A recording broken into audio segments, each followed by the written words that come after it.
This massive room is way too big to leave empty, so terminal officials have found some other uses for it. An 18-week pipe welding course can cost you about $8,000. Ingredients include a plastic water bottle and over-the-counter cold medicine. I remember my first job. I worked at a Burger King. Anyway, time to do some Labor Day story. What should I do? Oh, I know. Firefighters got a call that directed them to a certain intersection in Theodore. But when they arrived, there was no house fire to be found. It was a late night in April 2010. The Florida Highway Patrol says Marine Captain Scott Seipel had been drinking heavily and was driving on the wrong side of a Tampa interstate. Pedro Martinez and his wife Carmen were on their way home that evening when Seipel plowed right into them. Pedro Martinez was killed. But Seipel's attorney argues that his client is a victim too. Seipel suffers from post-traumatic stress disorder. Defense attorney John Fitzgibbons says on the night of the crash, Seipel blacked out and thought he was back on military deployment. Seipel is a Mobile native. He graduated from Murphy High School and soon became a decorated combat veteran who served tours in Afghanistan and Iraq. He witnessed numerous horrific scenes and had a number of close calls with death. Despite showing symptoms of PTSD, the military found Seipel fit for duty, and then everything came to a halt with the death of Pedro Martinez. The Marine Corps soon launched an investigation. In these military documents obtained from the Associated Press, Colonel John Crook wrote, "This reveals a disturbing vulnerability in the support we provide our combat veterans suffering the invisible wounds of PTSD." The investigation also found that proper PTSD treatment could have prevented Seipel's accident. Neither Seipel's attorney nor his family wanted to comment for our story, but we wanted to find out if the government is falling short in treating our heroes who live with PTSD. The National Library of Medicine says PTSD can occur after any traumatic event. PTSD can constantly haunt the sufferer. Many victims become emotionally withdrawn or irritable. Some frequently relive their horrifying experiences. I don't think we need to look at any of our veterans as victims so much as heroes that have sacrificed for their country. And that's just one way they've sacrificed. Dr. Joe Law is a former veteran counselor. He says up until the late 20th century, PTSD was not fully understood. Law says treatment methods are continually improving, but sadly, some veterans have already paid a dear price. Well, he always seemed to be the guy that everybody loved. Carrie Fugit's husband, Jimmy Cleve Kinsey, grew up in Foley and later became a mortarman in the Marine Corps. On April 1st, 2006, during his second tour of duty, Cleve's Humvee was hit by an IED. At that time, I saw it and I was just tensed up, and next thing I know, boom, truck's over on the side, my foot stuck in between the steering wheel and the dashboard. I'm hanging upside down by my foot. Kinsey spoke to Fox 10 News after his accident. His leg was mangled and shattered, but he was optimistic about his recovery. Oh, I'll be back to 100%. It's just gonna take nothing but time. Time came, but recovery didn't.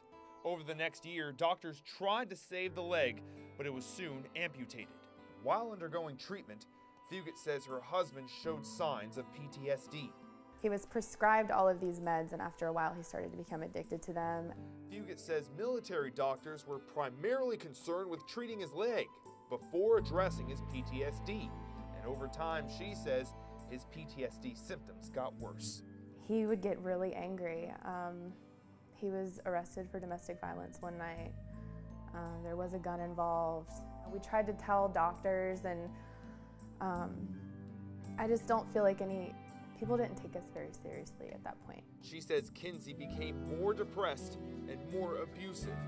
Eventually, he went into PTSD therapy.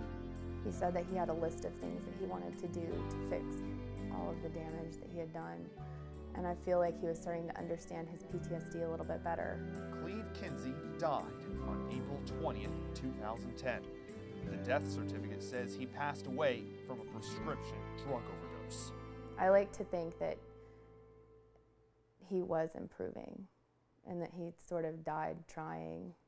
Fugit does not think her husband got the help he needed. I think that they tried the best that they could, but I think it was too little too late. A White House report says more than 2 million service members have been deployed to Iraq or Afghanistan since 2001. And service members are sent on an average of 2 deployments, each about 12 to 15 months in average length. A report by the nonpartisan RAND Corporation, which conducts studies for the government, found approximately 1 in 5 Iraq and Afghanistan veterans suffer from PTSD. And researchers say long deployment times contribute to the development of this illness. There is still a stigma for some people in the military about seeking any kind of counseling or guidance. Usually it's a fear of losing one's security clearance.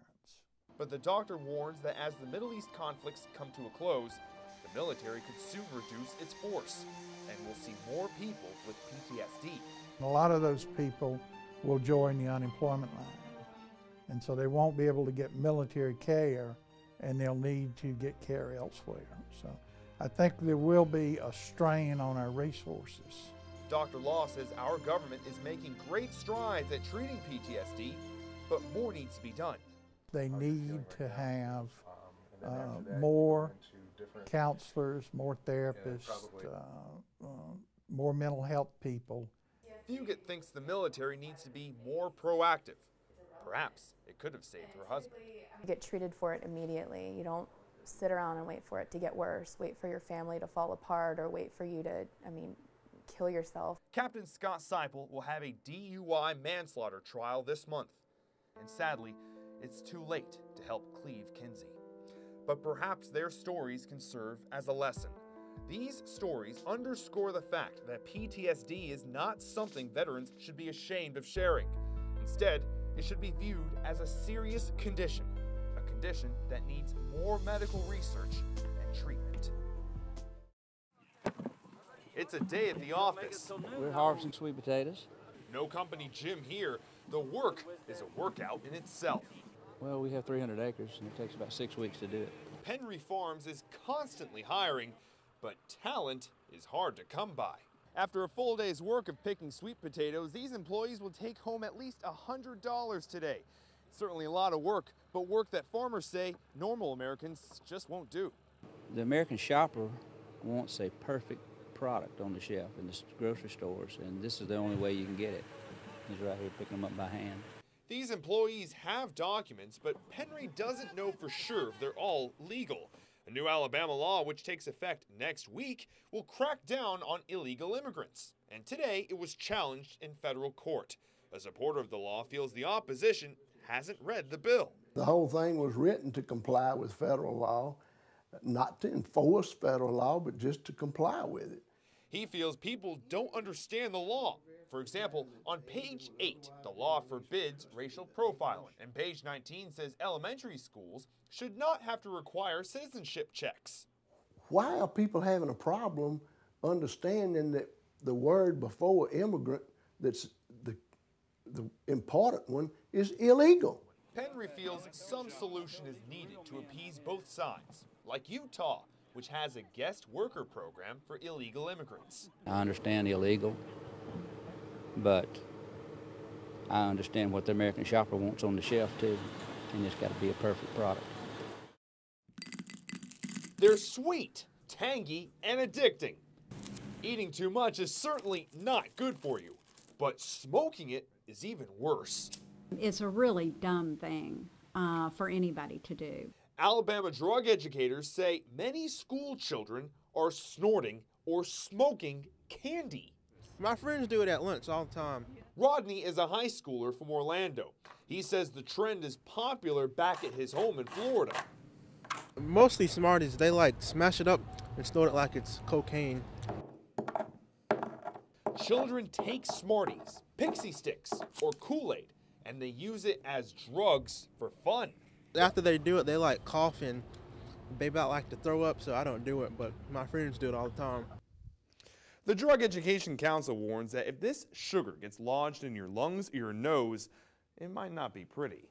You can get nasal infections, you can get bronchitis, laryngitis, any of the upper respiratory illnesses. A Wall Street Journal article said in some rare cases, maggots could feed on sugar lodged in your nose. That's pretty disgusting. Sugar's it's really just a hotbed of growth for infection. That's why I don't do it. I'm smart enough to know that that's stupid to do.